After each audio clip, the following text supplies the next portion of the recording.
sir. We have stated that the council takes audit exercise very seriously and always provide all the things that are needed for audit exercise. We have to mention here that during the exit conference, this matter was not brought to our attention. And the audit report, up to this moment, we have not received the audit report. However, of the checklist given, the vouchers concerned, we have brought 23 as sample, and they were all audited. Among the ones they listed that they were never presented for examination. Audited or certified? Sorry? We were talking about certifications of payments. They were not talking of. They are audited, they've been certified. But what I'm saying is that it was never brought to our attention during the exit conference. Auditor, they said they didn't bring it to their attention that they did not present vouchers for this almost $500 million payment that they made. Mr. Chairman, as you rightly said previously, if there are some discrepancy, you're supposed to have sorted it out within that time. Your silence simply means acceptance. Because for the purpose of guidance, internal audit is supposed to have a register of the payment vouchers that pass through them. So probably the audit team must have made use of that register and brought out those outstanding. So you should have liaised with the office even when the submission came to you, or even during the exit conference. So, sir, it shouldn't be an excuse.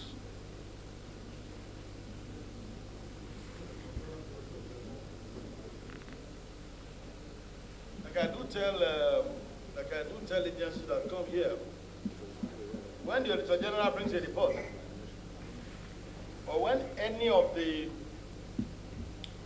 bodies empowered by our laws, Auditor General, Financial Regulation, Financial Reporting Council, Bureau of Public Procurement, Accountant General's Office, or any of these offices that are empowered by law to monitor public expenditure, bring a report. Our default mode is to believe them that they are, because they don't have any reason to just sit down somewhere and cook up issues.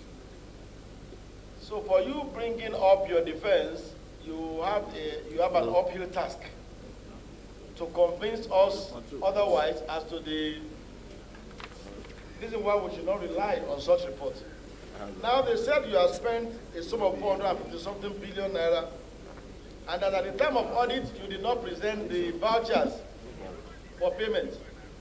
And you said you were not aware. They didn't raise it, they didn't raise it with you. And in one of the responses you made too, you said you have provided, is it sample vouchers?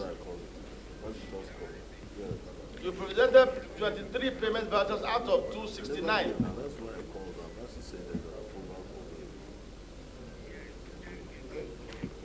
No, 23, 43.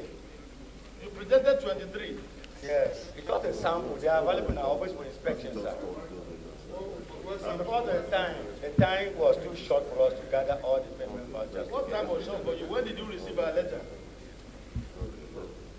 When did you receive our letter? It's been some few days ago. Well,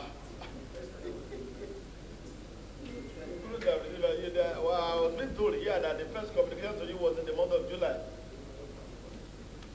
That letter never got to us, Chairman, sir, respectfully. Eh? The letter didn't get to us, Chairman. You are on oath. Yes, sir. My brother, no, sir, you're on oath. I'm repeating it again, sir. This is a response you made to that letter, and you referenced that letter under the signature of your CEO. You referenced the letter. You said, for your letter dated 21st July, reference so and so. So how can you now say that letter did not get to you when you replied and acknowledged the letter? And you are on oath. Honorable Chairman, sir, sorry, let me interject there. Indeed, the letter dated 1st July came to us. That was sometimes 27th of July, I think 26th or 27th. 25th, received on the 25th. Yes, exactly. But the content of the letter made reference to previous letters that have been written, which we never received at all. That is what he thought you were talking about, not this particular last one. Let's even assume, I know even those previous ones, you received them. We have evidence of receipt, but let's even assume you didn't.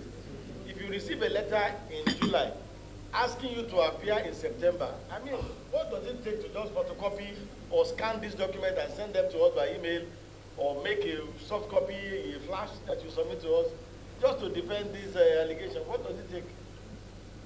I agree with you, Chairman, sir.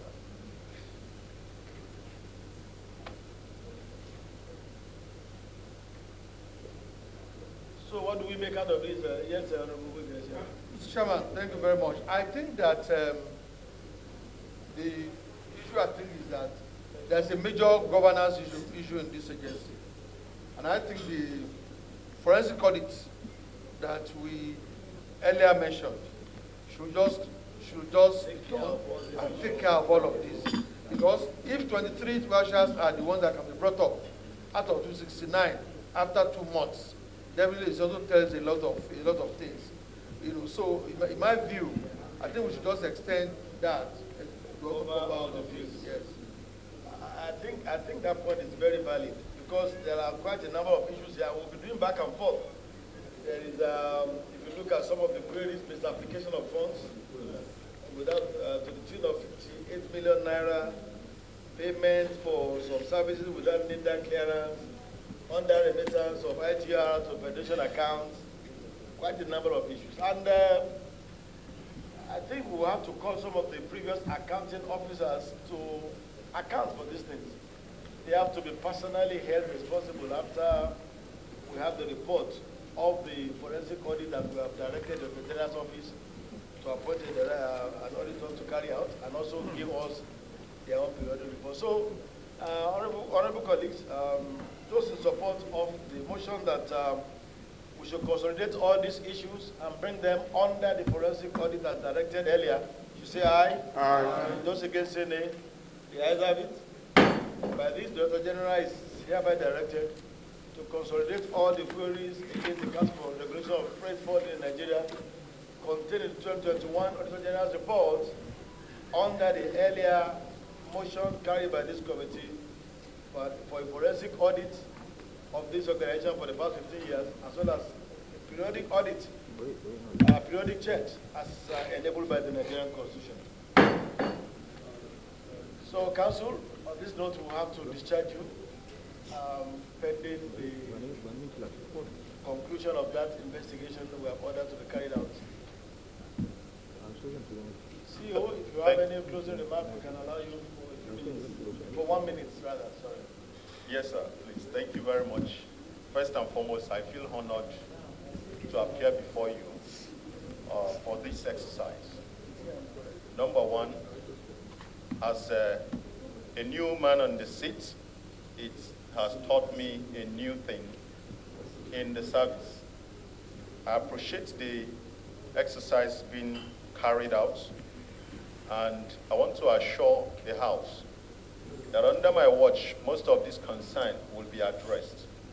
But however, I will need the cooperation of even the House Committee, the team from the Auditor General and Accountant General, so that we can be able to work together effectively and close most of these gaps that we have highlighted. Chairman, sir, once again, thank you for this great opportunity, and you can always count on my maximum cooperation. Thank you. Thank you very much. And I want to add that the cost of this forensic audit and all these exercises will be borne by your agency. So that will make it very clear from the outset. Thank you very much. Thank you, CEO Registrar. My chairman, I don't know if I can respond to that.